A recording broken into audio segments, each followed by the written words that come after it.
It's the real Kyper and Bourne show. Wherever you're watching, wherever you're listening, Sportsnet 590, Sportsnet 360, Sportsnet Plus from 4 to 6. Thanks for joining us. And remember, if you can't catch us live, there's always a chance that you can download us at your convenience wherever you get your podcasts. Yes, sir. And text us at 590-590. All your thoughts, all your comments, questions are welcome at any point. Nick Kypreos, Justin Bourne, Sammy McKee, Derek Brandeo, Jen Rolnick with you all for the next 2 hours. Hopefully that's a good thing for you. Yeah, ideally. For our careers. If you're driving in the GTA today, take special care. Get a little greasy out there. Lots of snow, and it starts to be kind of getting warmer, and then we rain. Dude, it's supposed to be 5 degrees next week, like all week. So it's going to melt this crap? Yes. Yeah, and Rosedale's going to open at some point. Oh, yeah. Fellas, we are like really not that far from golf season. It's hard to believe Listen, today, but like it's already pretty much February. We're going into the shortest month. Mm-hmm. Now, is this if we added an extra day this year in February? Yeah, there is an extra day. Is there? Dang. Yeah. It's a leap year. It's a leap year. One day we're away further. But what I do, what I do think is the days are getting longer. Get up in the morning when by the time my wife's going to work, the sun's up. Like we're coming around here. Yeah. When December and November are 10 degrees the entire time, winter's not so bad. I can handle this. Yeah. Nice. Boys. All right, here we go. Nice blue shirts, by the way, boys. Yeah, blue Leaf shirt, go edition. Leafs. I've got, we all went blue. I got an alumni jacket. I'm kind of getting more excited about All-Star Weekend. Oh, you're excited. We've got Thursday, we got a big event at the Hall of Fame honoring the 67 Toronto Maple Leaf team, which That's cool. it is really cool. Yeah. So I'm getting excited. And Sammy, we've been doing a giveaway, which we'll do later on in the show, right? For an opportunity to take part in so many festivities. It seems like some teams are going to want the All-Star break as soon as possible. Some don't.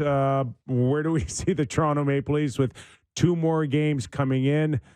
Today, they are on the ice at the Ford Performance Center since returning from their 2-2 Western road trip. I suppose the big watch from here to the All-Star break is what kind of Samsonov we'll get Wednesday night? Yeah, Samsonov going back-to-back for first time in a while, which I think is good. I think you're talking about teams excited about the break. Some teams want their hot streak to kind of keep going. The Leafs have played a ton of hockey this month, haven't they? Like this has been 4 games per week and travel and all that. They've played a lot. So I got to believe the Leafs are looking to get out of this home and home with the Jets, get a split. Yeah. Take a breather. And listen, there's 100 reasons why you don't put too much stock in a win against Seattle. But for me, just to your point, they had good energy.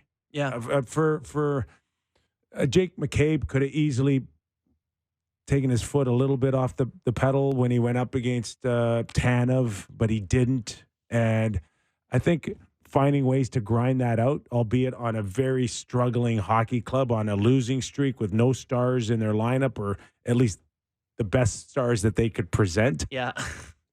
It was okay for me. That was their 11th game in 20 days. Really? Which is, That's a lot of hockey. A ton of hockey. Making up for their 2 weeks off in the middle of the season in November. It's been feast or famine here. But to your point, Kip, they handle their business and that's great. Yeah. It's you come out of a tough road trip with a 2-2 split, a couple of tough games here, and then you kind of regroup and see what you got as you head towards the trade deadline. So big games. A couple of wins here would be massive. Unlikely. I do think that this Samsonov thing, well, everyone's feeling pretty good about it, and the last 2 games that he's played weren't complete disasters. We got the news today that he's starting on Wednesday night against the Jets. And, like that, I don't think this fan base is completely over what's happened with Samsonov. No. And I would say that the Jets, I was going to say the New York Jets, sorry, Bourne, I was thinking of Aaron Rodgers there. They haven't been the Winnipeg Jets are not the Seattle Kraken, and they are not the Detroit Red Wings. There is still a chance that this goes pretty squirrely on Wednesday, and you're right back to square one with Samsonov. So a big gamble with him. Okay, let's pick up that conversation after we hear from Sheldon Keefe on our first Kippers Clipper on why Sammy is starting tomorrow night. Yeah, I think that what I commented on the other night was his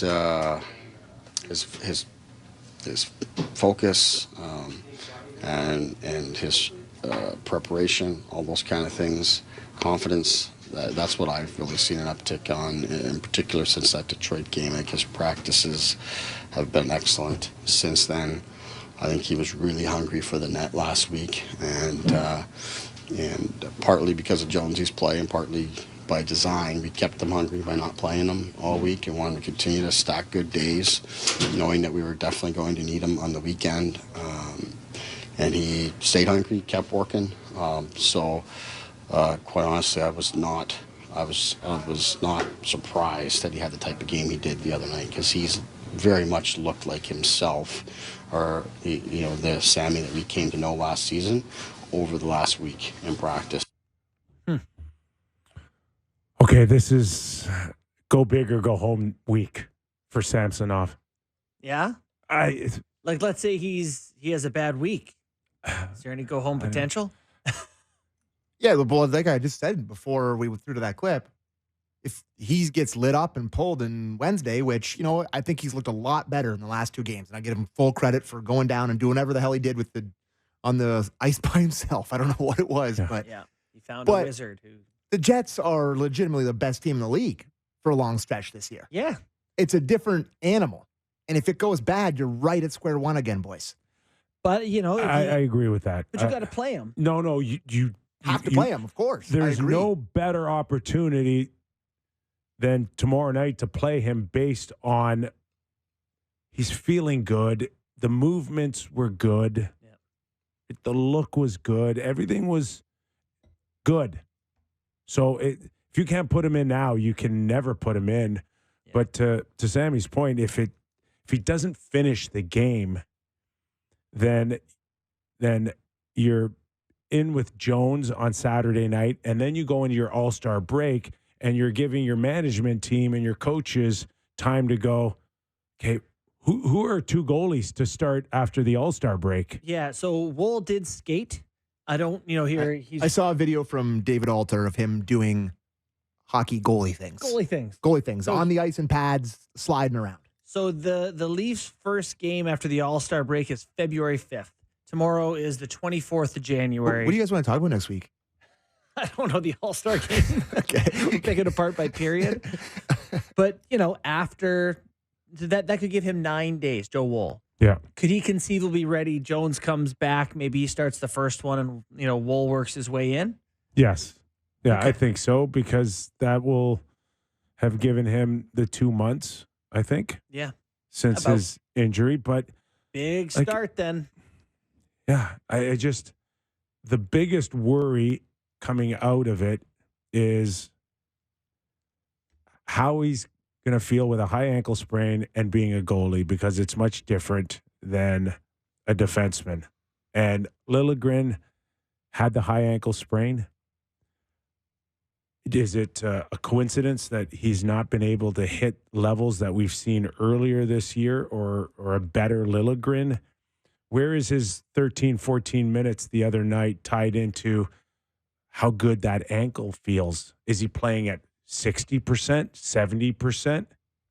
And if he is, and it's just good enough to get by, then that may explain a lot on why they're not thrilled with his play right now. Yeah.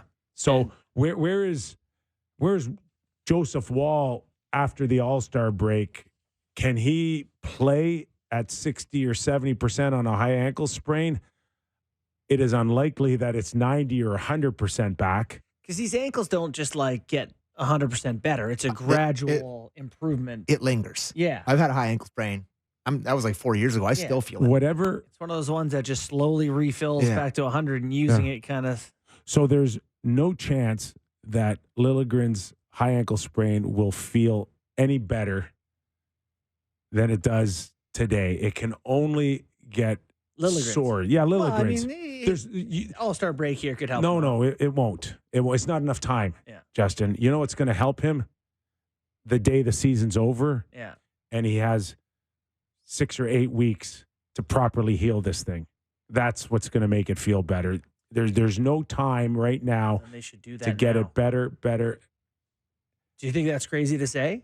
Listen, no, Lagesson can't get in. He was really good for them. Yeah, I think he has to just manage it. Yeah. You just manage a high ankle sprain. Joseph Wall will have to come back and handle and manage a high ankle sprain to whatever degree he's comfortable enough to put it in a boot again and move around. But it won't be anywhere near than before when the injury happened. Concerning. Yeah. So the team they're playing coming up here. Sorry, did you want to do more on the ankle? Nope. The team they're playing coming up here had given up 3 goals or fewer in 35 straight games prior to giving up 4 last night, which only happened because of an empty netter. In terms of goals allowed this season, the team with the second fewest is the Los Angeles Kings, 116. The Winnipeg Jets have allowed 12 fewer, only 104 goals this season in 45 games. So they were at 34 last night. It ended at 34, and the NHL record is 35. Oh, they were off the record, and an empty netter ruined them? By the 2015 Minnesota Wild. So there you go. All right, so it's going to be a tough night. Yeah, just not to derail our Leaf edition here, but I just got note that the Flyers had a statement out on Carter Hart, goaltender for the Philadelphia Flyers, who has requested and been granted an indefinite leave of absence, citing personal reasons. The club will not make any further comment at this time. So this is the second guy this week that's been granted permission to leave. Dylan Dubé of Calgary. So we'll probably we'll pick this up in our national hour as well, and see what else we can find out about this situation. Yeah, just going to go ahead and draw the thread for people who don't know. They were both on Canadian hockey team in 2018. Yeah. Just okay. Throwing that out. Yeah. All right. So we're good with Samsonov. Samsonov, well, good with me may not be the word. You and I are discussing him. If that's what you're going to talk about. The other Jets note I had for you, on top of the fact that they almost never get scored on, is Mark Scheifele and Gabe Vilardi were out last night and are still game time decisions for tomorrow night. So Leafs fans, you can go ahead and do whatever sort of voodoo doll thing you do. Pretty sure Mark Scheifele was the one that carried the stupid hat that they gave in and said there's nothing better than beating the Leafs. I think that was Mark Scheifele. Yeah. So if he's pretty close, he'll probably push it over the finish line to play against his favorite team. My favorite thing is that the best guy to play against Mark Scheifele would be Sam McKee, who was really bothered by him saying that. And I'm not even making fun of you. No, I love it. I love it because he loves the Leafs so much. Yeah. That's why he wants to play against them. That's all he thinks about is the Leafs. Can't wait. Better than beating the Leafs. That's him. That's 100% him. That's all he thinks about. He's got the PJs, the bed sheets, the works. Where's he from? He's Ontario guy, isn't he? Let's see what Sheldon Keefe thinks about the Jets, whether or not it includes Scheifele or not. They've defended real hard. Like it's a really good example of what happens when you have a team that defends real hard with elite goaltending and high-end skill at the same time. So I think they put their defense and goaltending first, and then they have the skill to be able to pull away for them to win games. So they've got a great mindset as a group that they found here this season. I think in lots of ways, when we're playing at our best, I think our identity is pretty similar in that sense. I don't know what that was. I just put it in there because he compared the Leafs to the Jets. which is, I don't think that's exactly fair. Probably not. Different styles, different structures. Do the Jets deserve equal billing, equal attention for what they've done than the Vancouver Canucks? Yeah, they do. Right? I mean, I would say the difference is last year the Jets made or missed playoffs by a point, made playoffs by a point, sorry. And Canucks were significantly, a disappointment last year. So they were a train wreck. Okay, they were full on train wreck. So maybe the Canucks deserve more credit just because of the distance I think they that's covered. It. I think you're right. But the difference for me, Kip, is that when I looked at Vancouver, they had the elite guys that made me think that team could get to elite. I never looked at the Jets and thought that team could. I thought that could be a good team. They could be a hard out in playoffs, but they have got to elite somehow. Well, that's Mark Scheifele from Kitchener, Ontario. This is a note. No wonder he loves it so much. Yep. That's also a good time to let everybody know at the top of the hour, Bruce Boudreau will join us. Gabby. Now First on time the this year, NHL I think. Network. We're going to get into all of this, including, he's got to come clean on who recommended Hughes to play center. You're not going to ask him that, are you? Oh, yeah. 100%. Are you? Yeah. I mean, you kind of got it. Who's the... No, I wouldn't say it. This is a not very intelligent person. Yeah, I mean, it's funny. I don't know. Like, It's a whole... he could probably do it and be better than most. Sure. Yeah, he's really good at He's an hockey. So maybe it's amazing not that bad of an Yeah. idea. But it's so let it be a lesson to everyone who's like, Riley should play wing. Like, stuff it. Okay, Gio out of the lineup again tomorrow night. Yeah. Is this a sign that suggests that he is now the seventh defenseman on the Toronto Maple Leafs? Behind Connor Timmins? Two in a row? Or is this still a good thing to manage him and by chance you're in the playoffs, comfortably in the playoffs, you just focus on the back half of the season to make sure he's as fresh as possible? Or is this more indicative of he's just not quick enough, fast enough to handle the Jets? Well, they played Vancouver, who I think you could say that might be the fastest team in the NHL. I mean, Mikheyev can fly. You go on that lineup. It's just like, obviously Hughes is an unbelievable skater. Sam Lafferty can fly, all those former Leafs. But that's a big, fast team, and Gio was exposed. Jets might be kind of a similar sort of construction. Let me ask you this. Did you think Connor Timmins was really good the other night? Because this might be as much about him. I think he was consistent on what you get out of him, and that is offense. He didn't really contribute there, but that's what he's pushing for. That's what he's trying to do. Touches. But there's times in his own zone where it's kind of like Evan Bouchard, where you're just not sure what he's thinking or what he's doing. And there was the cross check on Tanev that. You think that was bad? Not suspendable bad, but he did get fined. It could have been. It's one of those. Did you leave yourself in a vulnerable position to put yourself in that predicament? Yeah. Like just you being in that situation forces you to sometimes do things like take a penalty, which ultimately it was. Anytime you're chasing someone towards the end boards and they're in front of you, you got to be real careful about putting your stick on them anywhere. And Tanev's been through a lot already, being injuries, hurt. Right? And his first reaction is, I could have broken my leg. I could have broken my neck there. Funny, Benoit swallowed him up after that. Like Tanev was whatever, and he was just like Big Brother, like a blanket over a fire. Just like, no, you're going to just calm down, son. But would you be comfortable putting Timmins in Game 1 in the Stanley Cup playoffs against Florida? No.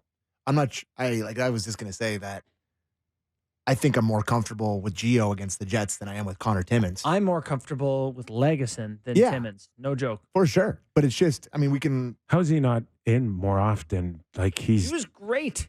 It's hard to get in because, it's not like the Leafs decor is unbelievable, but they do have 8 NHL defensemen, which is not common. Yeah, it's true. I want to hear Keefe on Gio. Clip 3. Gio gives us everything that he has. I think he's battling. He's to me, he's done a good job. And the other night, it's a back-to-back. It's a busy schedule. It's all of that. But also we've really been feeling like we could utilize an extra right shot in our defense and help us with our puck movement coming out of the breakouts, coming out of the neutral zone and our regroups and the offensive blue line, all those kind of things. So that's part of the decision-making process too. But we know exactly what we're going to get from Gio, which is absolute competitiveness and leadership and all those sorts of things. So I think he'll continue to put the work in to make sure he's ready. You heard well about the left. I think a really tough thing. Go ahead. All I heard out of that is he gives us everything that he has, and right now it's just not enough. To me, that's like a backhanded compliment. Well, anytime you say, "Yeah, guy gives us everything he's got," you're kind of going, "He doesn't got a lot." We're not. If someone has a ton to give you, you talk about that, and not them just giving you 100%. I think the tough part with a guy like Mark Giordano is his name and his career make it really hard to evaluate the actual player he is. If everyone had no number and no nameplate and no age, and these were just different players we were watching like it was a computer simulation, would you look at the player Giordano is and say he's that much better than Lagesson? Would you, does he give you that much more? I don't know. We just know what he has been and he's got a very good brain for it. But yeah, I think some of the reason he's played so much more than a guy like Lagesson is just because he's Mark Giordano. Okay, we also have a Geo clip, right? Yeah, on being scratched. And the reason I cut it is I'll just hear what you guys think of the tone that he has in it. Okay. So if you want to play that clip for us there, Derek. I take the rest. I mean, try to keep yourself in a rhythm, though. I mean, when you sit out games, it's hard to stay in a rhythm. So you got to get your reps through practice and go from there. You see, he almost like caught himself halfway through that clip, where he's like, "Oh, I'll take the rest." Oh, but you got to be ready and want to play. Like, feels like this may be more of a mutual situation than you think. Like the fact that he said that off the top like that really took me back. Because I take the rest. I mean, he's never been that guy. He's always like, got to keep the engines firing, got to keep the engines firing. But he has always been the guy who says and does the right thing for the betterment of the team. Oh, he's a pro. Yeah. He's a pro. So you're right, Sammy. He caught himself between saying, if I say I want the rest and just, am I mailing it in, or do I want to just remind people that I'm not going anywhere and I want to get back and competing? Yeah. So that's fine with me. It's okay. It's. I think he played it right. But I look at the big picture since he came over from Seattle, the Kraken, and you know how I felt all along about Gio, and for the most part, I think it's unfortunate that he needed to come in and look around and see where you're kind of what you're missing. And for most of his career as a Leaf, he's been looking like and acting like a top 4 defenseman. Yeah, he's been awesome as a Leaf. Well, he's been misused. Well, he's been in a perfect world. Misused in a way. His best contribution would have been as a 5, 6, and 7 all this time, and not asking him to still at his age act like a top 4 defenseman. But to me, Sheldon had no choice. Well, that's what I mean. No choice. Me, when you say misused, it sounds like a coaching thing. It's like when you don't have other better bodies, then he's used the way you're trying to get the most out of your D-core. But I could have told you back then that if that's what's going to happen here, he's going to run out of gas. He's going to get hurt. There's going to be nothing left. Not you could have told us. You did tell us. You said it then. And like, are we really surprised? I mean, I wrote about it playoffs at this point. He was struggling. He struggled. So yeah, it's one of those things. Like it was inevitable. I guess. It's like, let's not worry about that until it happens. Yeah. And now it's happening. Yeah. Yeah, it's an interesting spot for him. Wonder how willing he would be to adapt to a spot where he's the same as Lagesson and Benoit, and not even Benoit, who's pulled himself out of that, but as a scratch guy with Timmins and Lagesson. But Lagesson has to come in, or Timmins has to come in and just prove that you are an upgrade from Gio. Sure. And the Legesson's been good, but it's still been kind of... Yeah, and for the record, Giordano's been fine most of the time, but yeah, it catches up some. Against Vancouver, he looked rough. I don't know if there's a analytic for breakout passes. Yeah. I don't know how you would measure that or whatever, but I'm sure the Leafs do not rank well in that in terms of them breaking the puck out to their forwards. It feels like we've talked about this before about them being stretched out, but I think they're just desperate for another guy that can snap it back there. And I think that's why they're giving Timmins another chance.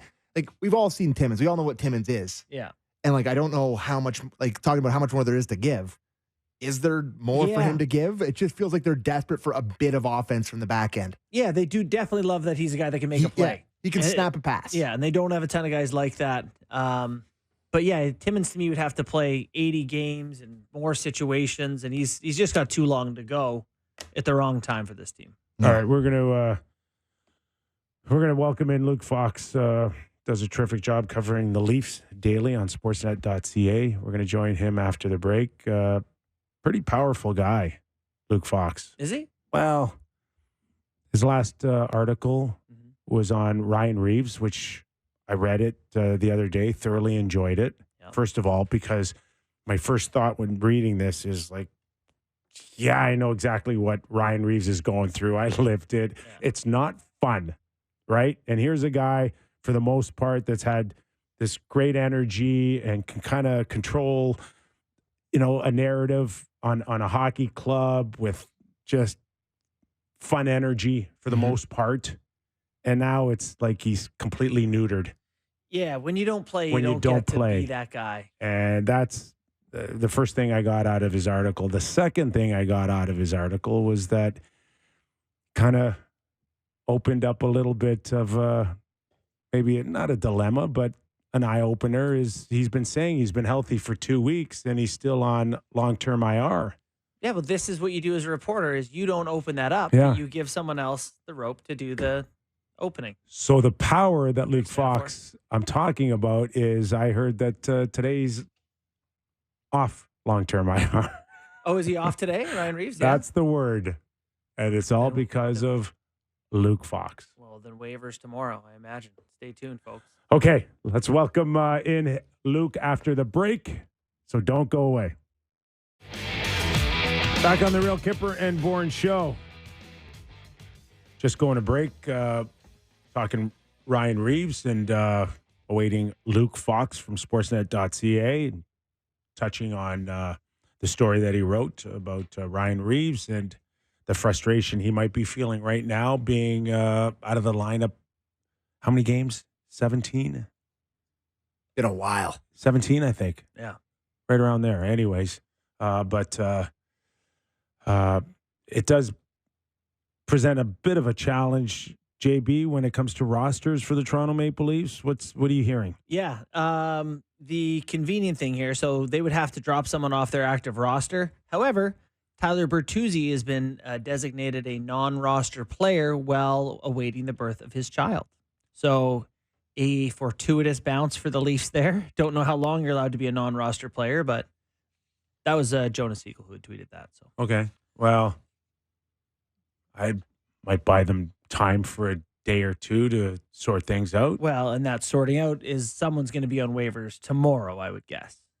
And maybe that's Ryan Reaves. Maybe that's...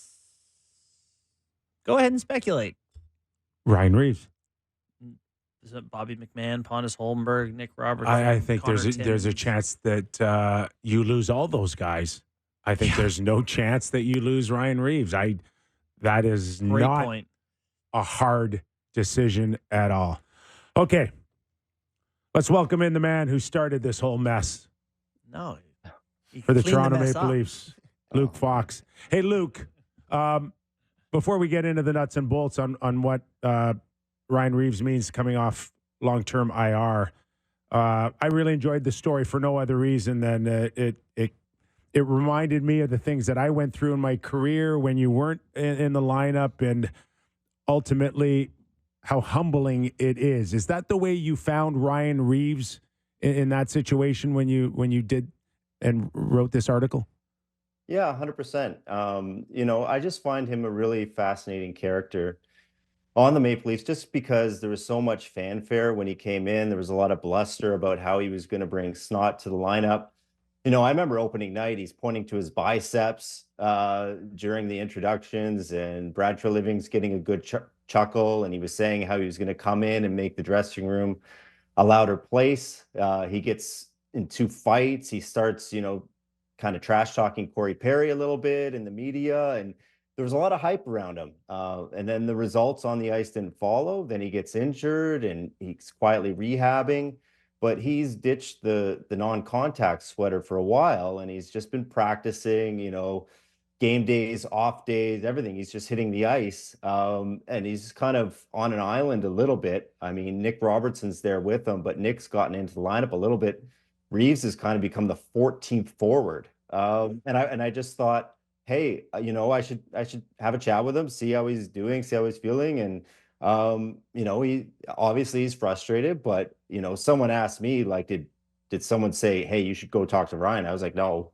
It was my idea to talk to him, and understandably, he's a competitor. He wants to play hockey. And what it's kind of like the Wayne Simmonds situation, except the thing here is he still has 2.5 years left on his deal. So he got a nice paycheck, lots of hype, and less than halfway into his first season as a Leaf, he's on the outside looking in. I know you are a reporter and you don't want to traffic in speculation, but I would like to get just your thought on how you think this could, or what the option, how this may play out. I'm thinking about this guy with all this term left on his contract and doesn't seem happy not playing. Yeah, well, I mean, this happened last year, right? He had a run of healthy scratches with the New York Rangers, and then they were able to find a new home for him, right, in the Minnesota Wild. The thing is, that was only a half a year left. Yeah. This is a bit. There's a lot of money and a lot of term. He's 37. He's coming off an injury. This is a guy that could probably clear waivers at this point. Now, that could happen as early as this week. I'm not sure. But what does that say? That it's kind of waving the white flag that A, Reaves doesn't have it anymore, and B, Trey Living made a mistake. It's, I think a lot of people already feel that way. Some people felt that way on the day he signed. But if he hits the waiver wire with 2.5 years left on his deal, it's kind of admitting that it was a bust signing. Yes, it is. But, option C is that I can't take out McMahon. I can't take out Gregor. I can't take out Holmberg. So that's the way it goes. And I get it, Luke and JB, that it doesn't look great for Brad Treliving that it's a 3-year deal. But if he clears and goes down, there's all but $200,000 a year that actually really affects you. So is that big of a deal? I get it. They're pushed up against the cap. Every dollar counts, but it's not like it's millions. No, you're right. Like financially, it's not a massive hit. And when I asked Sheldon about Reaves's case, he's basically like, we know what he is. We have a good idea of what he is. We're trying to find out what Pontus Holmberg is. We're trying to find out if Bobby McMahon can give us more. They're experimenting with Holmberg on the wing. They're moving him around the lineup, seeing if he can pitch in on a top six. I get it. And the other factor is, the Leafs haven't built themselves enough of a cushion to experiment and throw Reaves in the odd game the way they did with Wayne Simmonds. Right. Every point matters. So if the coach thinks playing someone other than Reaves, be it McMahon, be it Holmberg, whoever, gives us a better chance to win on that night, they need the points. They're closer to a wild card spot than they are the second seed. So you have to factor in the urgency to keep accumulating points into this as well. Where do you fall on how public narrative is about this Leafs team versus what the team actually is? Sometimes we get accused of being too critical.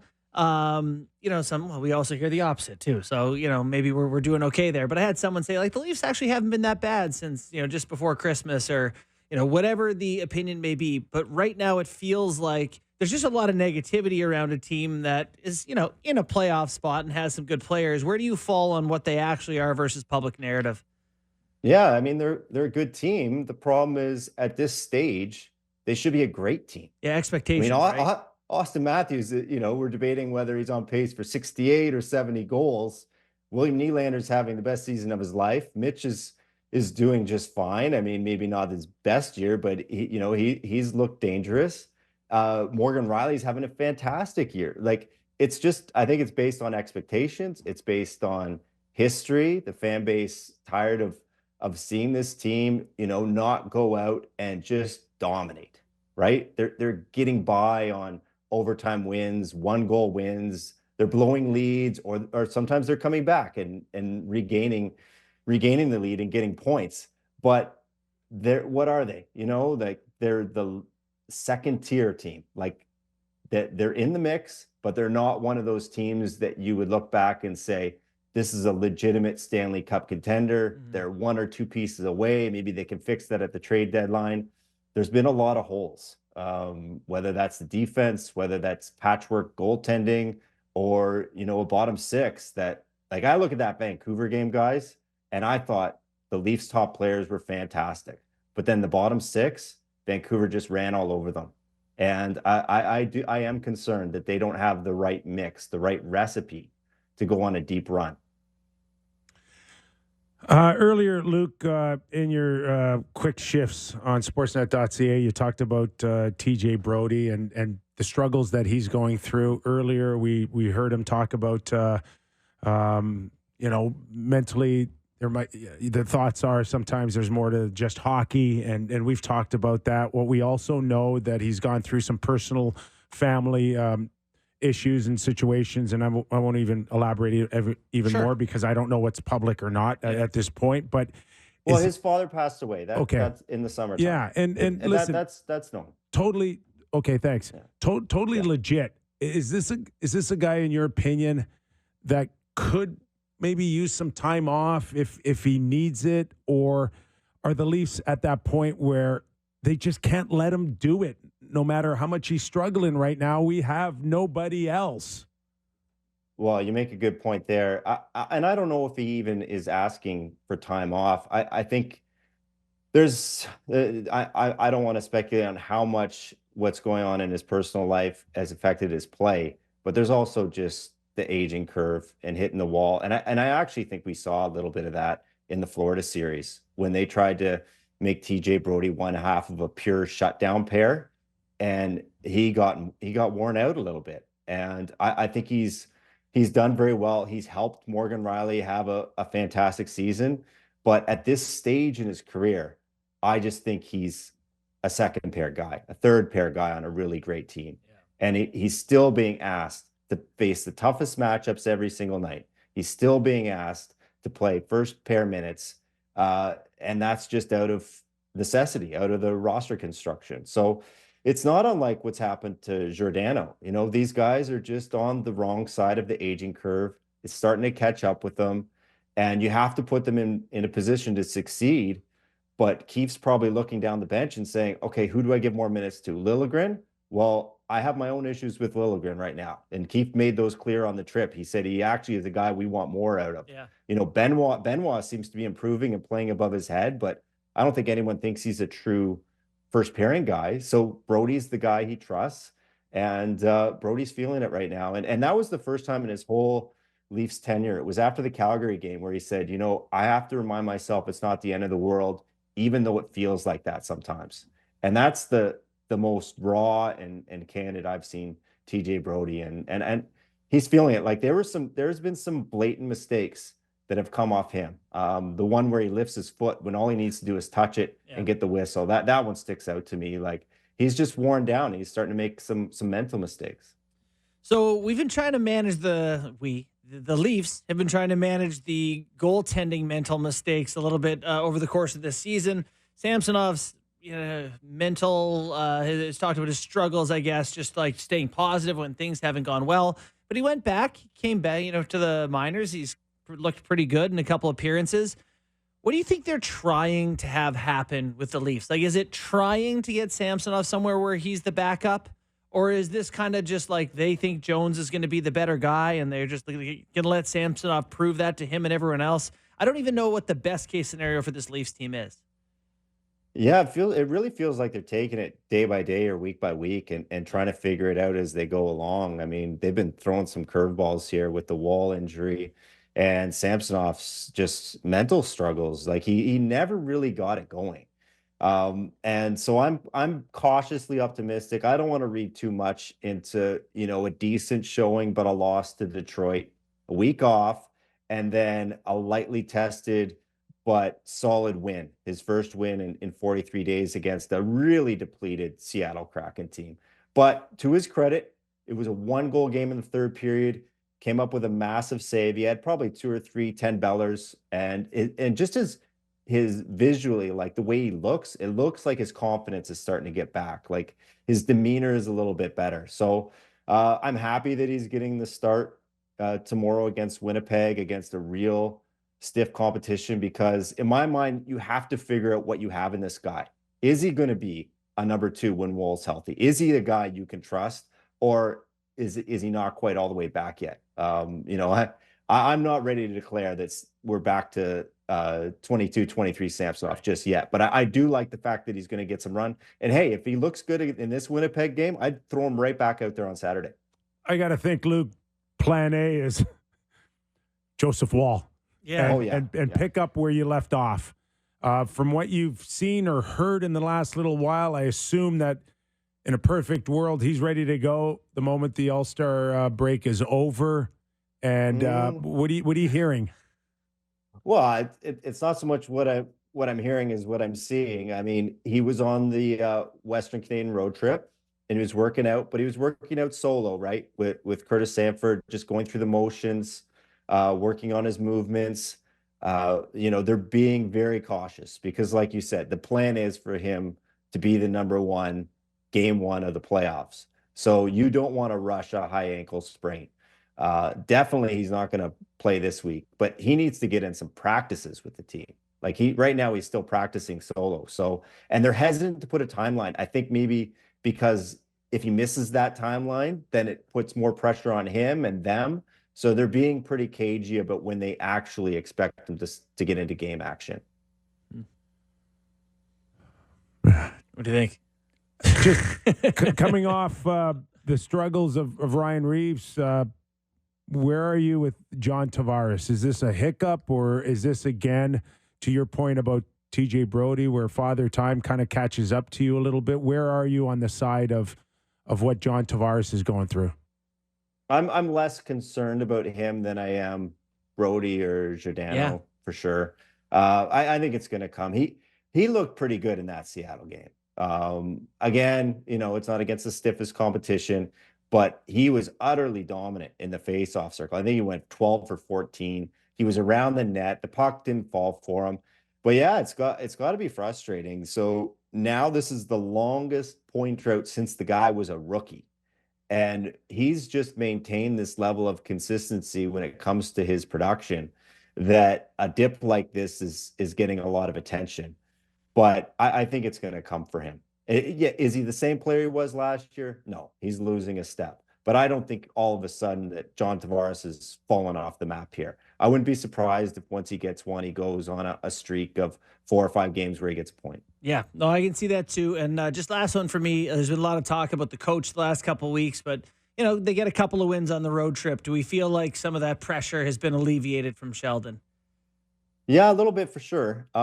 There definitely was tense times on the road trip, though. There were a couple practices where he was, it's not like he's a shrinking violet, but he was a little more vocal than normal, especially the morning skate of the Calgary game was like a 20-minute morning skate, and he was calling a couple guys out, really yelling. And usually morning skates are just, you go through your motions, you get a little sweat in, you go through your special teams, whatever. That morning felt tense, and that win felt like a massive relief off his shoulders. Jordan Bean comes in with the video review. Austin Matthews throws the team on the back. Like, that was a massive win to alleviate some pressure. I guess if they had a loss to that bad Seattle team, it would be right back to it. So we're taking this in 2 or 3 game stints. And I know there's a segment of the fan base screaming fire Keefe. But I don't get the sense that Trey Living's there yet. I think his leash is a bit longer than some people believe. Yeah. All right. Luke, great stuff, man. You got anything else? No, that was it. All good. Appreciate your time, Luke. Thanks, man. All right. Anytime, guys. That is good rest of your show. The very powerful Luke Fox. He does wield real Power. I am fascinated by the idea of Sheldon Keefe at a morning skate getting aggressive.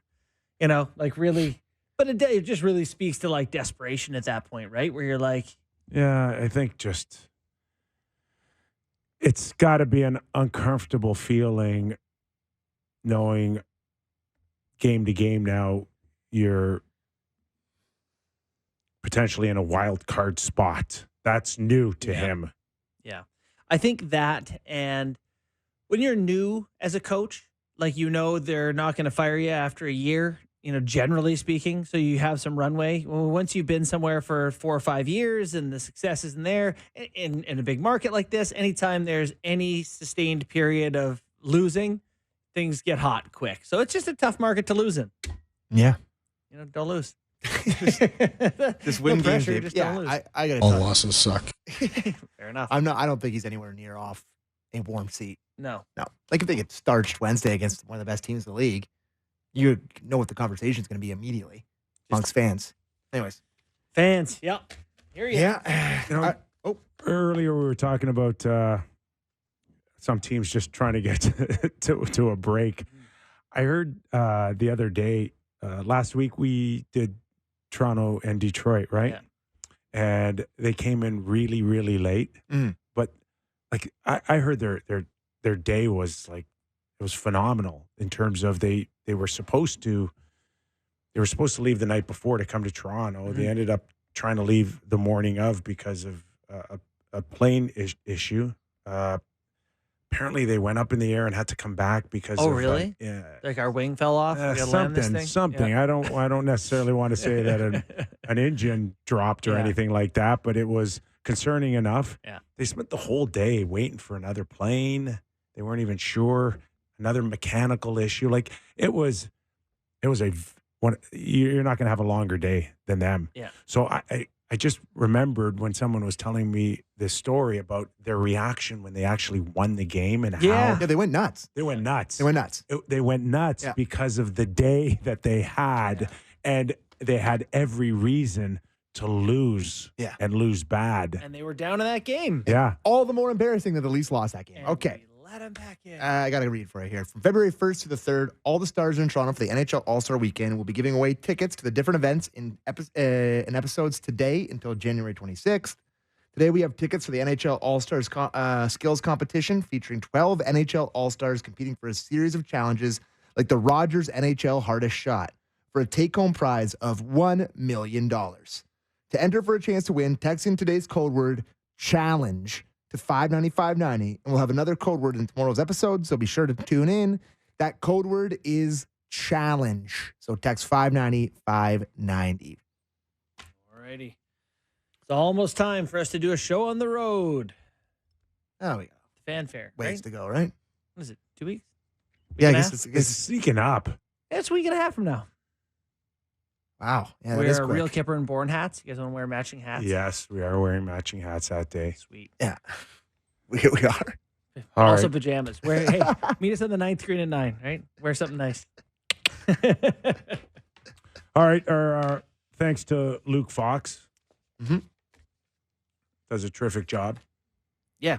In the next hour, we're going to welcome in Bruce Boudreau. Yes. So we got a ton to get Excited about into that. and get his thoughts on Vancouver, Toronto, Edmonton. We're also going to talk a little bit about Carter Hart taking a leave of absence and what that means in terms of this ongoing investigation to the World Junior Team Canada team of 2018. Yep. Can we expect something coming now soon? We'll talk about that and more as we continue on the Real Kyper and Bourne show on the National Edition. Welcome into the Real Kyper and Bourne show. This is the National Edition where you can watch us live, baby. Sportsnet 650 in Vancouver and Sportsnet 960 in Calgary. This hour, Real Kyper and Bourne, brought to you by Bet365. In a few minutes, we're going to welcome in former NHL head coach, 617 career wins, and now on the NHL Network as an analyst. Drops in on the Real Kyper and Bourne show. On occasion, Bruce Boudreau. Bruce. Nice. Thanks. Here to help. Good job. All right, Brucey, this is going to be great. It is going to be great.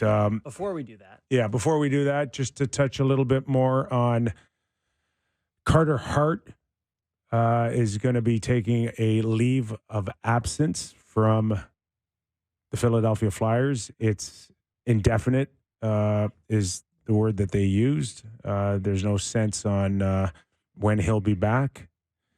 This is now coming off of Dylan Dubé from the Calgary Flames, both members of Team Canada 2018, where there's been an ongoing investigation. 3 parties involved there, the London Police, Hockey Canada, and the National Hockey League. And we have not heard for a very long time any developments in this investigation. No, and waiting for a report. Is that the league's findings, right? The league is doing their own investigation? I'm under the impression that the majority of any investigation has been predominantly done, and they're just figuring out what to do with the information. In terms of like punishments or? Yeah, I guess. Yeah. You know, in terms of where is that line drawn between, say, the police? Does there need to be legal? Right? Do they need to be? Is there anything charges? Criminally coming down? Or is this code of conduct? They were junior players at the time. They weren't members of the National Hockey League. Right. Where does that line get drawn between? Can you penalize them when they weren't a member of the league? JB, your guess is as good as mine. Yeah. Where this can go or where this heads, but I mean, 2 guys. It either a massive coincidence or does point to something developing. Yeah, but it can't leave us without the impression that some sort of ruling may be coming shortly. Now, at the risk of, I don't want like to find out that like both these guys, that it's unrelated to this, you know, and they're totally just like taking separate leaves for separate things and whatever. So we'd just like to clarify that we don't actually know why these guys are at the same time taking leaves of absence. But it's not unlike the NHL to leave us guessing with a lot of open-ended thoughts coming from the hockey world. Yeah, like, do you think that there is some public explanation owed? You know, yesterday we did a lot of Corey Perry talk. Is there some public explanation coming? I wish I had answers to tell you what's the right answer and what's the not. But you just asking, is this related? Is it unrelated? If it's unrelated, I would hope between Calgary, Philadelphia, and the head office of the NHL, they would come out very quickly and say this is not and related. Say this is not related to this. These are isolated incidents, and this has nothing to do with. You're right. That's a super an quick ongoing fix. Investigation. But we won't get that. I don't get the sense we're going to get any of that anytime soon. All right. Okay, let's welcome in Bruce Boudreau, former NHL head coach. Always welcome on this show. Yes, he's now doing his thing on the NHL Network. There's the man. There he is. Bruce, you guys have got me. All right. You're a hard man to track down, man. Busy man. Seriously? So how are you? How's the world? How's the media world for you lately? Well, you know what? It's something I think you have to get used to. I love talking hockey with people, but I mean, it's and it's fun, but it's not like you're, as you know, Kyper, it's not like you're in a battle with your own with a group of guys anymore and fighting for your life. It's a little different. It's a lot of fun, but it's a little different. You know, actually, that's funny to hear you say that after hearing Patrick Waugh yesterday or the day before talk about, you know, so someone was like, yeah, why don't you just go golf or something like that? And Patrick Waugh was like, this is what makes me feel alive. And I get the sense, Bruce, you feel the same way. 100%. I was talking to somebody about the same thing today. I mean, I think it was actually Chuck Fletcher. chatting with him, and I was saying, there's nothing like being, you can do a lot of things individually in that, but being in a battle with your group here, I mean, we've done it our whole lives, so it's hard not to think of doing that. It's hard to all of a sudden become an individual when you've been in a battle with 20 people for everything you've done since you've been 15 years old. Bruce, we've seen half a dozen coaching changes. The most recent one, Lane Lambert in the Island. Are you surprised at the amount of changes we've seen behind the bench over the course of half a season? I mean, I think it's almost every couple of years it goes through this. I mean, last year, I remember very well that there was only one coaching change during the season. And because it was me, but unfortunately, but this year there's been a few more. I think, with what comes when there's so many teams that are good now, that everybody expects to be the best and to jump on. And in reality, I mean, only 16 teams make the playoffs. So there's a lot of teams that either underachieve or aren't as good as the people think they are. So it doesn't surprise me at all that there's these changes, because we're in a win now league. We're in a win now. The way everything is, everybody wants things done right now. It's very hard to say, we're going to take 5 years and do this the proper way type thing. What are your thoughts on when you took over Vancouver, you guys got real hot. Chris Knoblauch has taken over the Oilers and they got real hot. Is it a coincidence? Is there something to the new coach bump? When a guy takes over a team, kind of get that renewed effort from the guys sometimes? Well, I mean, I think when you first take over a team, everybody's sort of auditioning again. Yeah. It's like a new start for everybody. Like, no matter how bad you were doing, this new guy hasn't seen me play really bad. So maybe if we change everything up and I play good, I'll get more ice time.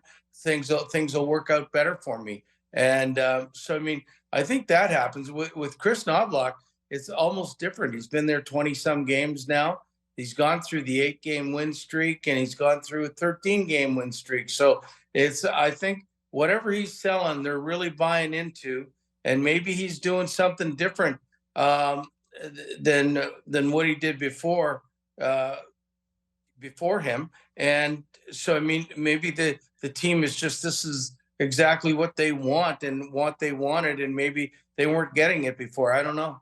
We're talking to Bruce Boudreau, former NHL head coach, now doing a great job on the NHL Network as an analyst. So prior to you leaving Vancouver, Bruce, and we're talking about just the 180 of the Canucks in general, but did you see signs that Quinn Hughes was on the cusp of potentially being a Norris Trophy winner this year? Did you see JT Miller on the cusp of being one of the best power forwards in the game? Like, how close were they that we didn't see that perhaps you did, even from the view you had prior to leaving?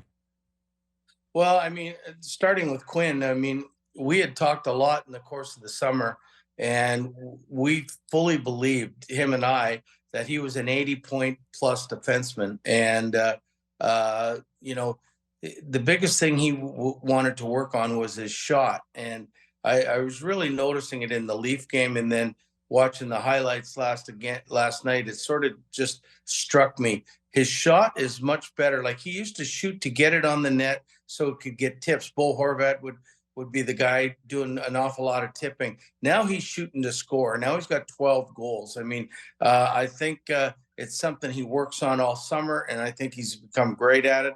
And, I mean, he is definitely, in my mind, the favorite to win the Norris. I mean, he's plus 30-something. The team's first or second overall.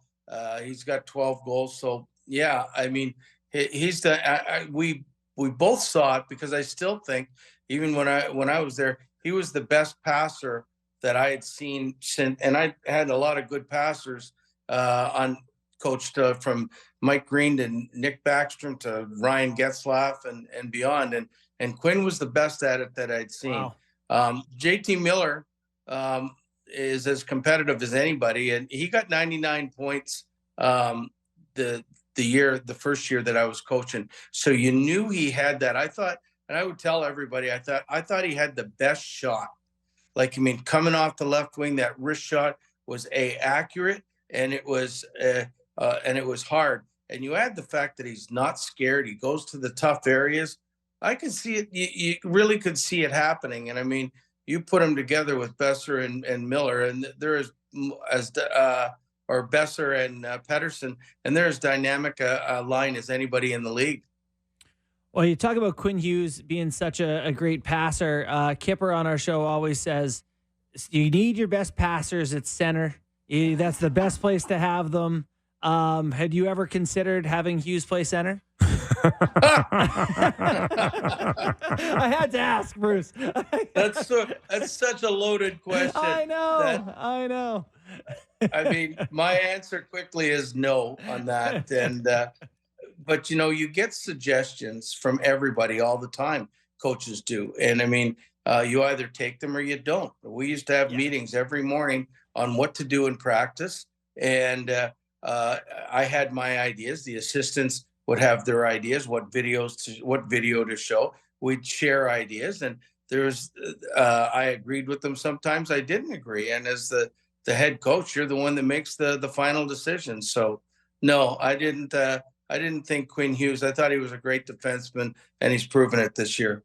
It's not a big deal if you tell us the person that suggested it. I want to tell you right now. We're all over you. Yeah, listen, it's a big deal to me. Yeah, no kidding. It's not going anywhere else except the four of us here. Yeah, nobody's watching. Yeah. Have you spoken to the person who suggested it since you said it? No, I have not. Okay. We're doing 20 questions here, by the way. Do they still have a job? All right, Kip. All right. What's next? Yeah, what is next? All right. Corey Perry in Edmonton. People are excited that this might be enough to really make them a legitimate contender here. Is there more to the picture than adding a wily veteran like this for you in Edmonton? I mean, I think he's a good fit. I mean, you know what? Corey's a great, like I had him for 5 years, and I thought he was a great teammate. And, I mean, obviously his play has diminished. I mean, the last 3 or 4 years, he's been a third or fourth line guy at best on really good teams. And I think he'll be the same way there, but he's accepted his role. It's not like he's a Hart Trophy winner anymore. He's accepted his role as a fourth line guy, and all these young players will look up to him. I'm telling you, he loves talking hockey. He's a hockey guy, and I think it's a great fit. I mean, and I think he adds really well if he's on a fourth line there, and he can talk about the experiences of being in the finals 3 out of the last 4 years. And I don't think he wants nothing more than to win a Stanley Cup. So he will be a positive guy in that room. And I think it's a really good pickup. I mean, it's not like all of a sudden you're making a trade for another Connor McDavid, though. Let's not get crazy. I just think he's a great veteran guy that will be really solid in the locker room. We're talking about some. Oh, go ahead. Just one more thing on Edmonton. The winning streak reminds you of a winning streak you had with the Washington Capitals? Yeah, we had 13 in Washington the 1 year, and it was man, when those things are happening, you never feel out of the game, and that's what makes it great. We could be losing 4-1 in the third, and then you just say, okay, let's go.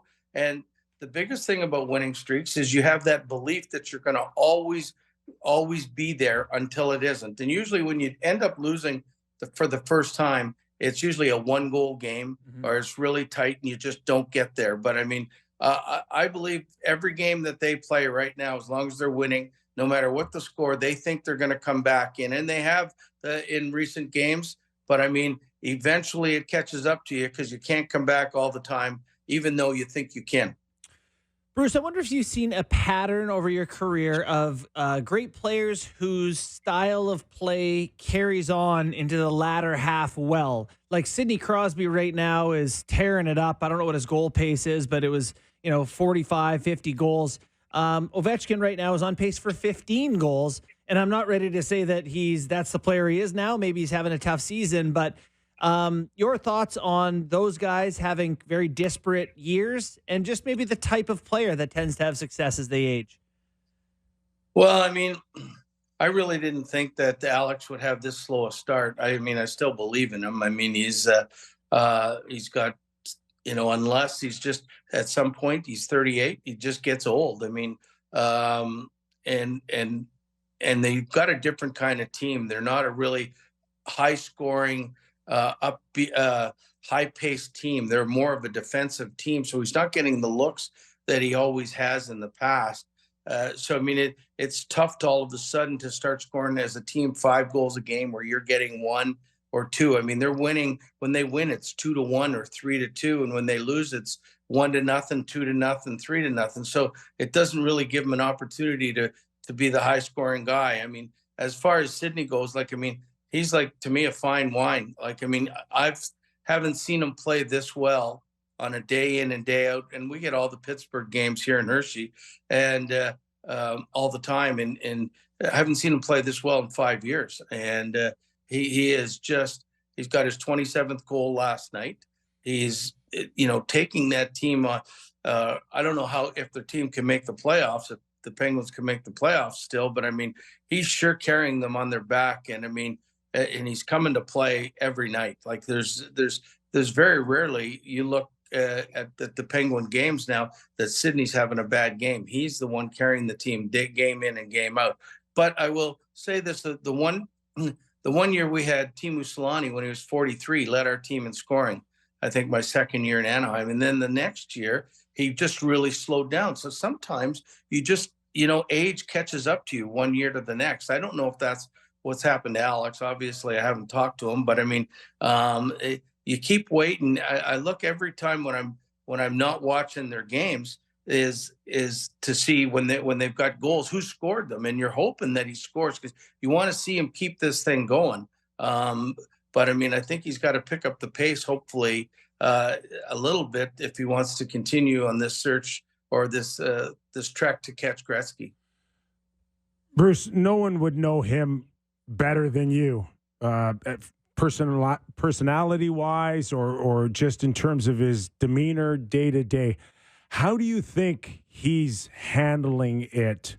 Because you've been this amazing goal scorer. You've sat on top of every list since the moment you came in, and now you're not. Does he have the capabilities of making adjustments to not be a top goal scorer anymore, to hang in there and get the record still? Or is this a type of guy that has to be the best, or if it is what you're saying and he falls off, does he even want to stick around just for the sake of breaking a record?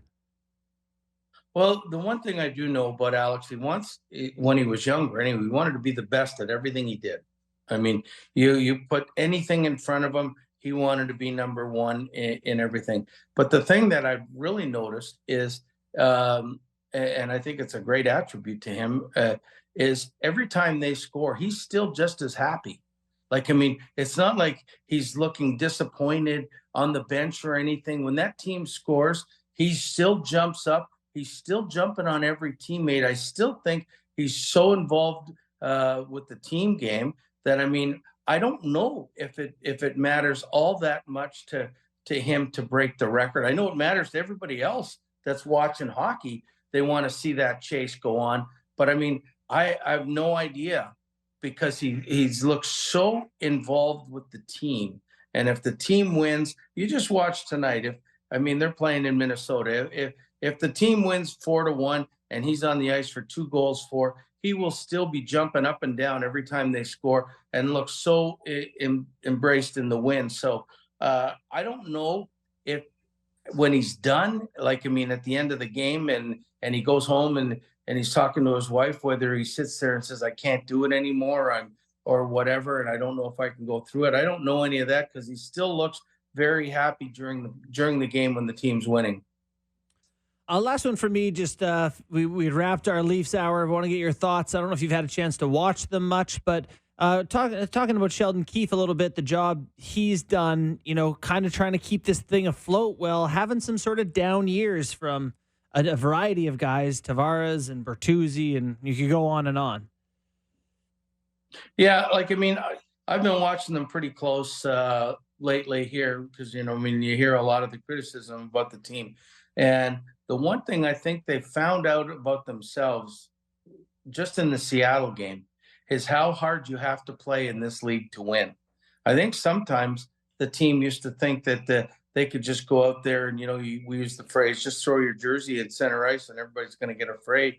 But nobody's afraid. And they had to play so hard against Seattle, and they all did, every one of them. And it was such a good team win.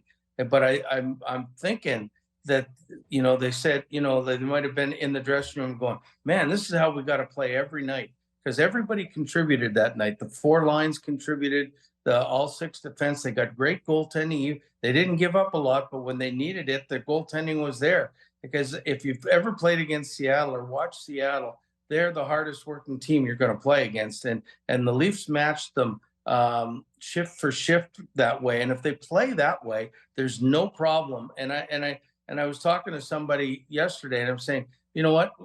They're not at the top of the list anymore when you're looking at the great teams, but this might really help them because they're going through adversity almost the whole course of the year, where the last few years they've been in a solid second place or third place, and they knew they were making the playoffs, so there was no real adversity. This year they're going through a little bit, and I think it'll make them a better team come April.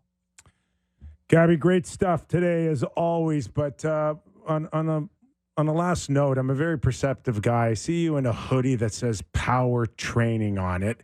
And then I look behind you. Doesn't that got me written all over it? Yes. And then I look behind you, and there's more booze that could fill an LCBO.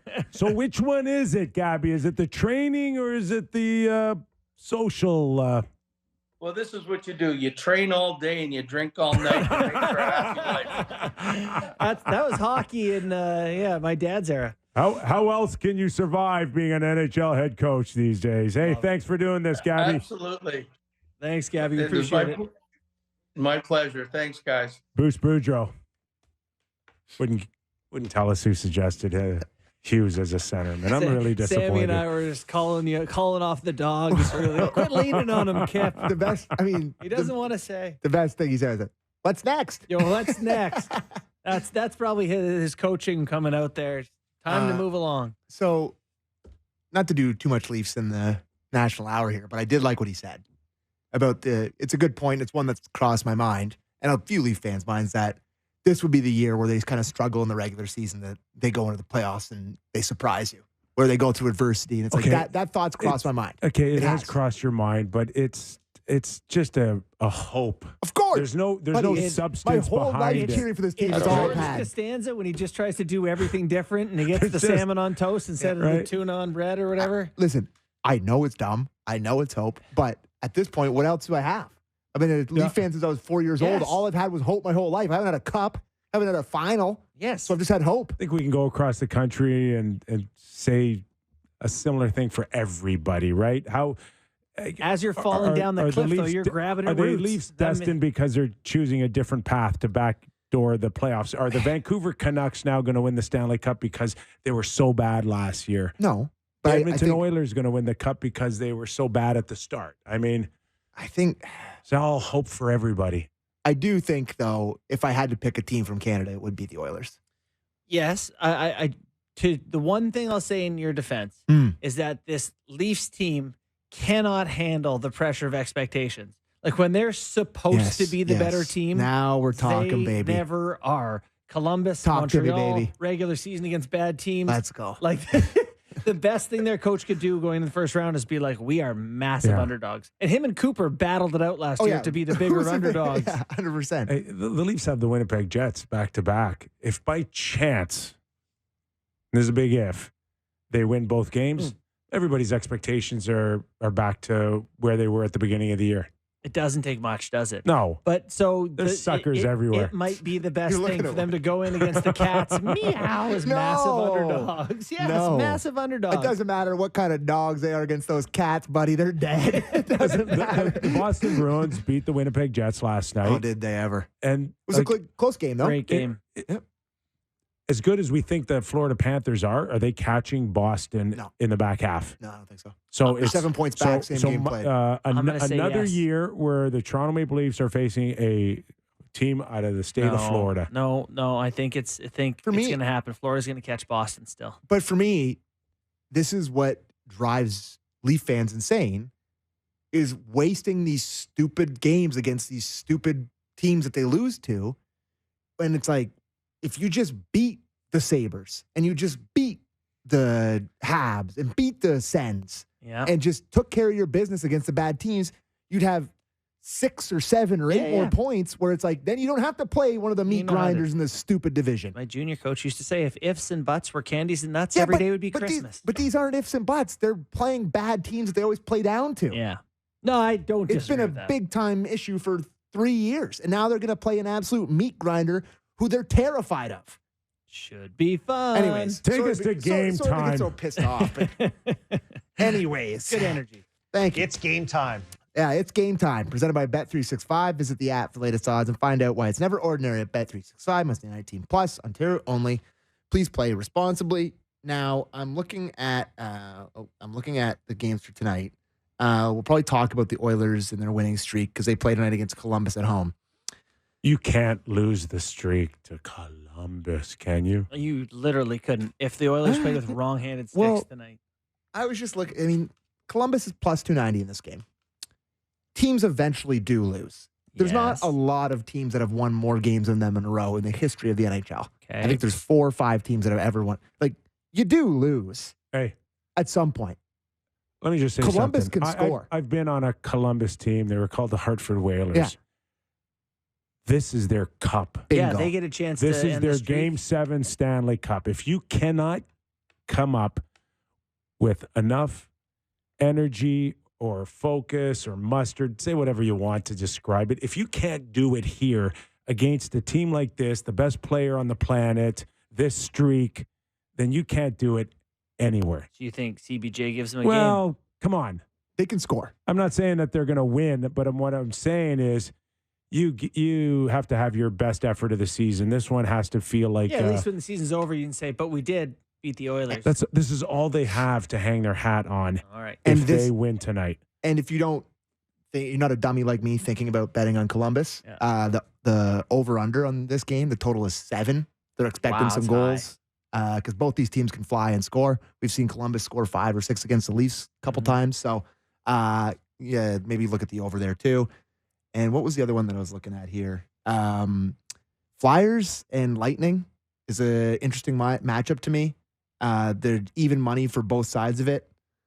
Kind of just betting against the Lightning here because I don't want them to catch the Leafs. But I do like the Flyers, and I think that they can give them a game. Yeah. Are you going on the other side of that? I am. Okay. Yeah. There you go. I feel like Tampa's going to come around at some point.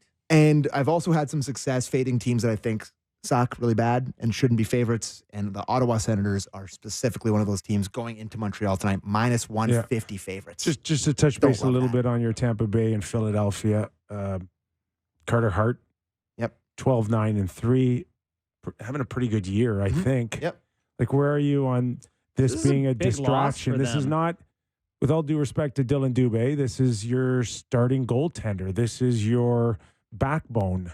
Mm-hmm. So how big of a distraction will this feel like starting tonight? I don't know that the distraction factor is as big as just the loss of the actual player. Carter Hart is a .906 save percentage guy.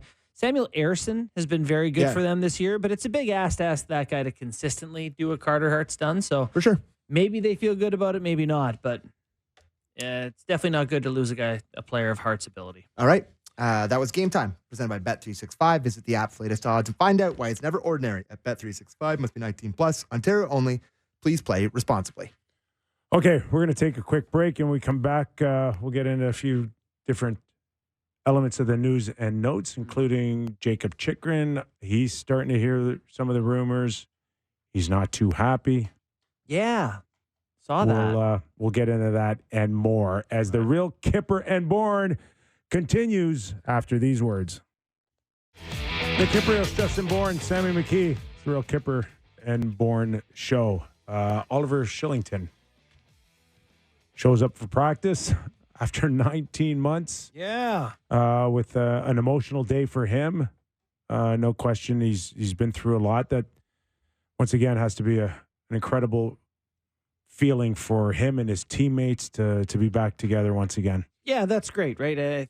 Mental health break and spend some time practicing back in the American League, only 26 years old. So, the Flames are kind of a sneaky good story this year where, they're going to sell. And, they may in the end. But, gosh, they're not that far out of, the mix here for a playoff team. And yeah, I don't know. Could they draw them?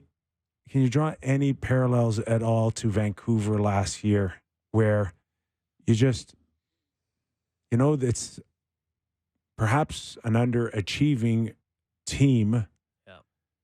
And can they rebound next year? But it's not like Quinn Hughes needed a contract. JT Miller needed a contract. There's question marks on Demko, with the exception of Pettersson needing one perhaps as early as July 1st. If not, you wait another year. You go through the year, but there's no sense of urgency that it has to happen tomorrow. That's where it differs from Calgary. Yeah.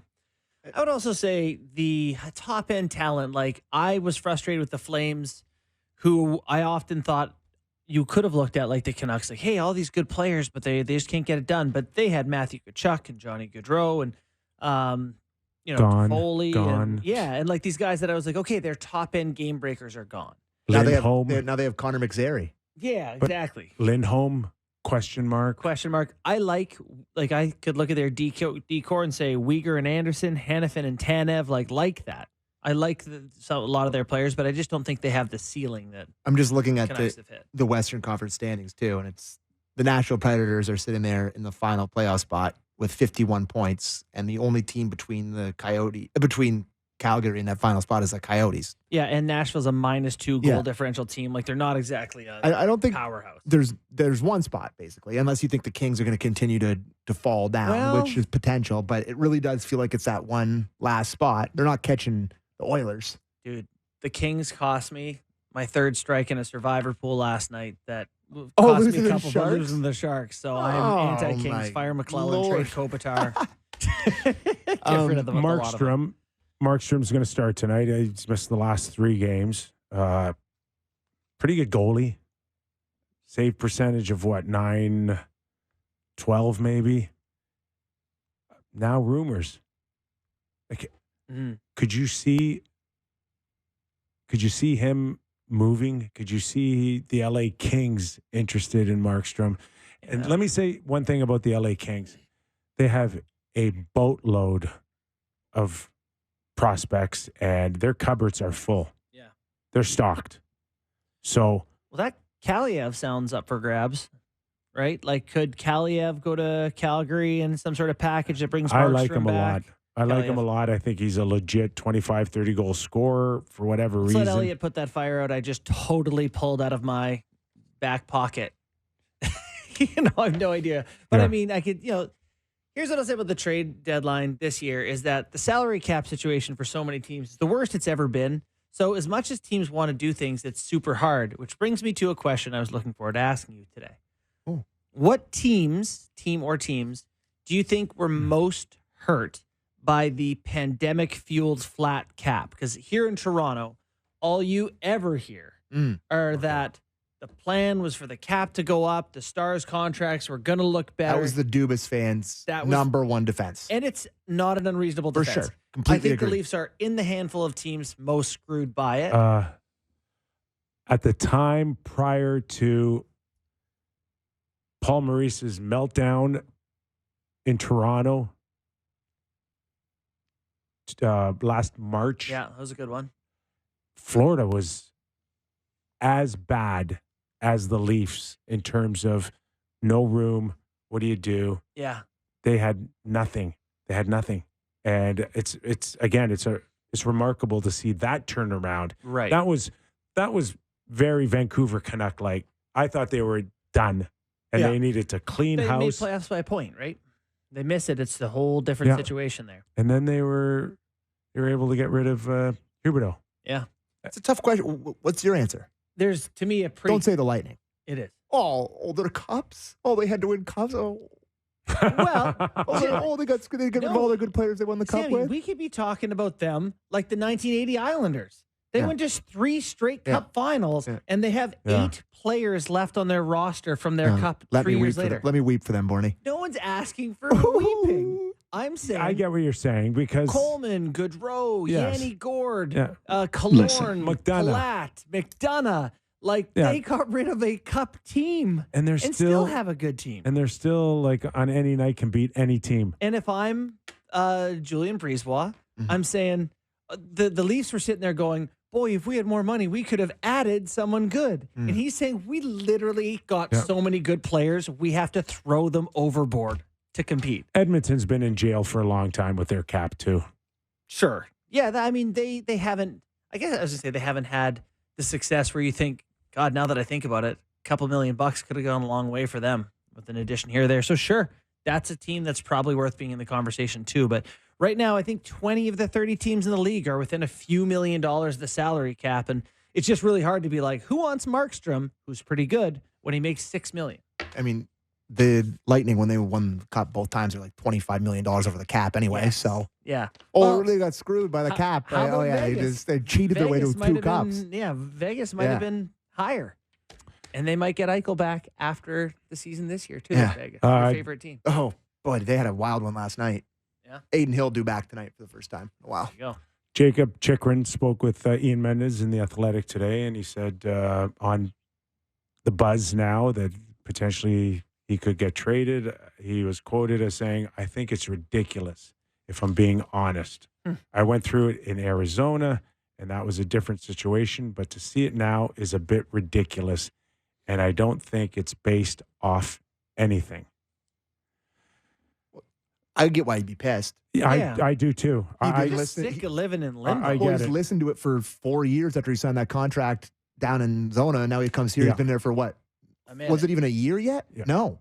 And he's got to listen to it again. He 100% get why he's pissed. Yeah, I do get why he's pissed, but I also get the fact that when he was traded here and then they were moving forward, all the losing was supposed to be put behind them. So when you come here and expectations are so high and you and your teammates don't deliver, all bets are off on where's the basis coming from. Don't think for 1 second they're not behind closed doors, that new ownership group with Steos and Lauer and David Poulin now, that they aren't throwing everything up, including, do we need to sign Jacob Chikrin, or do we need to trade him, or maybe keep him and try to move Shabbat? And is that even realistic with his $8 million AAV? Yeah, I like Shabbat a lot. I would take him on for $8 million if I were another team in a heartbeat.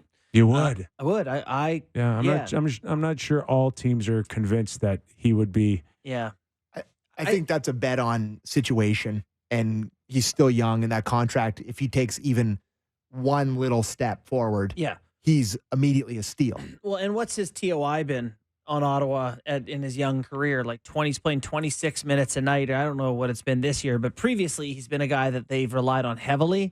I think 24:05. No, sorry, 23:24 this year. 24:05 for his career. Pile of minutes. If you think he can suddenly, as you mentioned, take one step at a young age here, for a guy who can play like that, I think I like him. But I mean, them trading him would be wild to me, because he was in the conversation. Like, everyone was like, he'd be a Team Canada type guy. Like, he's a stud D man. You wouldn't want to ever give away that type of guy. Yeah, that'd be a big move. I actually think the way the Atlantic currently sits. So I think Ottawa, and you guys know I've been stubborn about this. I don't think they're as bad If they win 4 straight games, they would have to win another game to get out of 8th in the Atlantic. I think they're going to pass Montreal eventually, and I think Buffalo will too.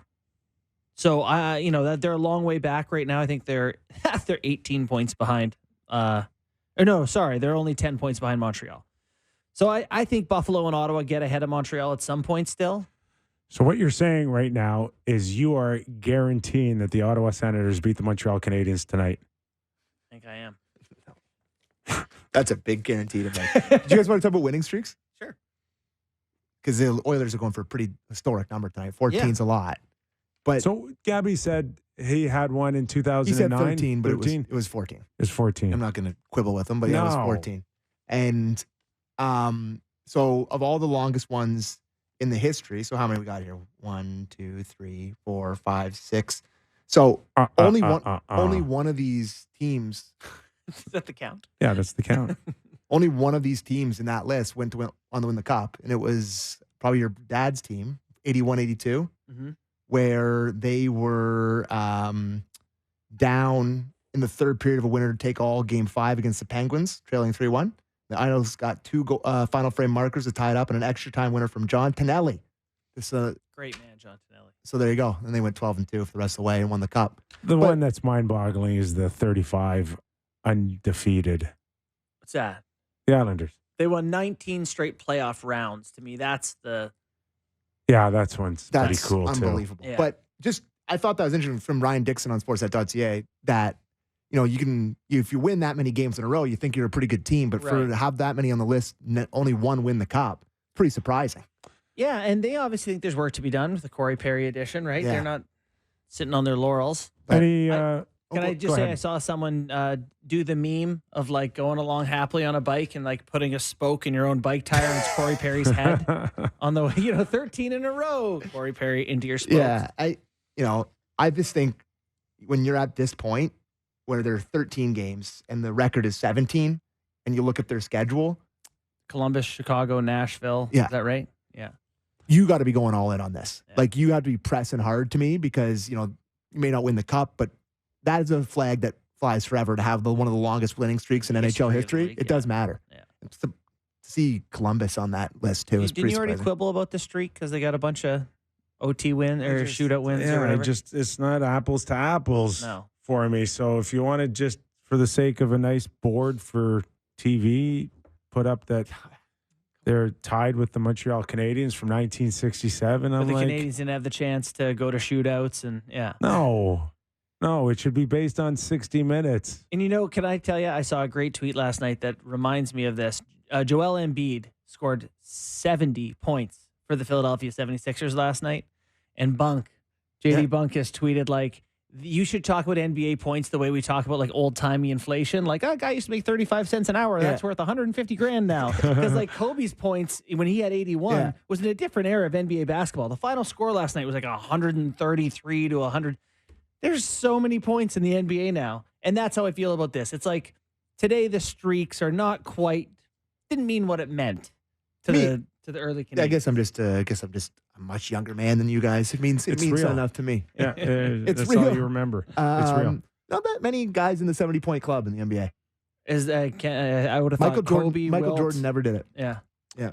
The New Jersey Devils signed Tom Fitzgerald to a multi-year contract extension that gives him the additional title of President of Hockey Ops.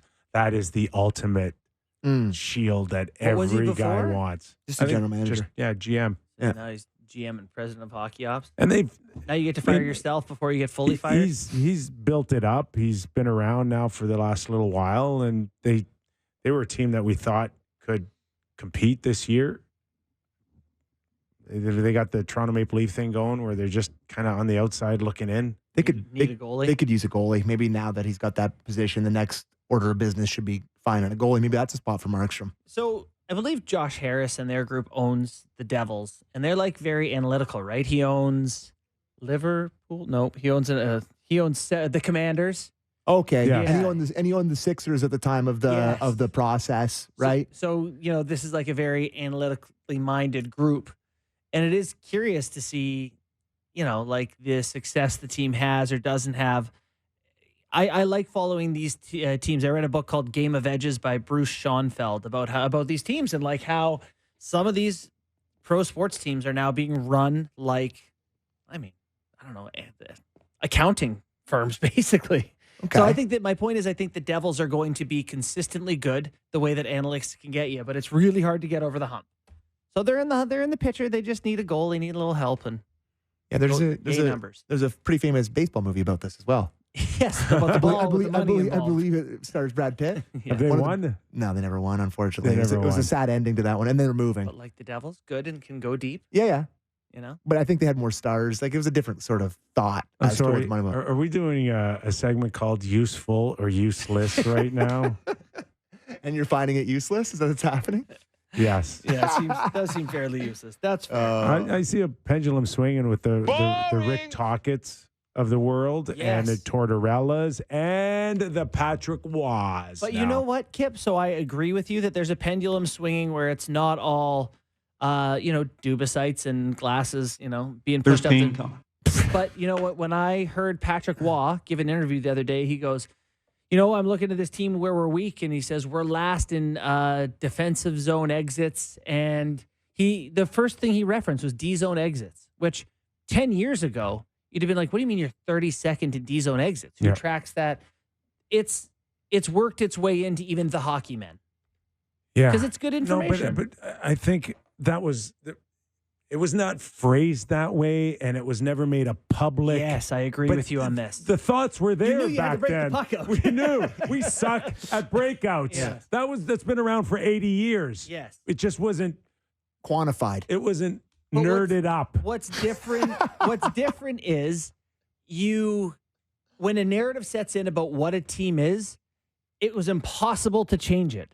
And now you can show the numbers and say it's actually not true. The Leafs are actually good defensively, not this year, but in previous years, I we get had it. numbers to say. I get it, and it's the easier. well actually club. It's easier to absorb it. It's easier to understand it. I get all that, for sure. Just quick, and you brought me over the last while, a little bit, You're on board. here and there. Just quickly before we go, just one last note on Reaves from Kevin Papetti on Twitter that they're going to have to make a cut, obviously, when Tyler Bertuzzi returns. Reaves, Lagesson, McMahon, or Gregor would require waivers, and Nyes, Holmberg, or Robertson would not. So, Kip, did you see on our show the other night, Kip talking about sending eyes to the minors? No, I did not.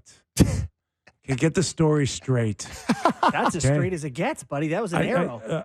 During the All-Star break, I don't want him going to Florida or going on vacation. Okay. I want him to go to the Marlies and play a couple one games. game and hang out there, get on a power play, and just keep your tools sharp physically, and then come back. I heard you say you want him doing the VO2 max every day with the sandbag Not at all. on his back. Not at all. All right, once again, biggest probably story of the day is Carter Hart is taking a leave of absence from the Philadelphia Flyers. There is some speculation that this may have something to do with something coming down when it comes to the investigation of the Team Canada 2018 World Juniors. We will have to wait and see if anything happens in the next little while. More names or something coming down? Are names going to be made public? We'll have to wait and see on this ongoing development. Yeah, we will have more on that tomorrow. All right, our thanks once again to Bruce Boudreau. We're back tomorrow. More Real Kyper. Have a great night, everybody.